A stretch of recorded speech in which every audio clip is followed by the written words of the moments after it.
আসসালামু আলাইকুম এভরিওয়ান, শুভ সকাল।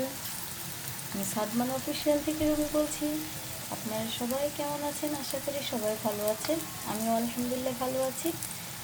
এর আগে যে গাছ থেকে কতগুলো করলা পেরে এনেছিলাম, নিজ হাতে ছিঁড়ে এনেছিলাম, নিজের হাতে গাছ লাগানো, সেই গাছ থেকে নিজ হাতে পেরেছি করলা।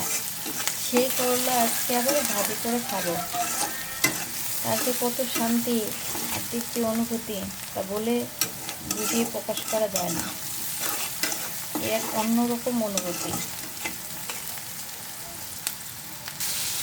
এই যে আমি করলাগুলো দিয়ে দিয়েছি, সাথে একটা আলু দিয়েছি আর হালকা একটু লবণ দিয়ে দিয়েছি।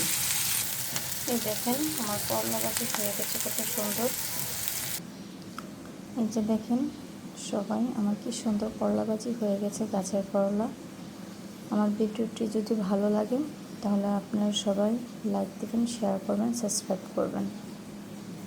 আর বেশি বেশি ভিডিও দেখে আমাকে উৎসাহিত করবেন, যাতে আমি আপনাদের জন্য ভালো ভালো ভিডিও বানাইতে পারি।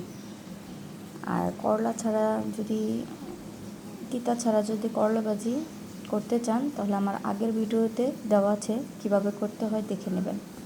আল্লাহ হাফিজ, সবাই ভালো থাকবেন।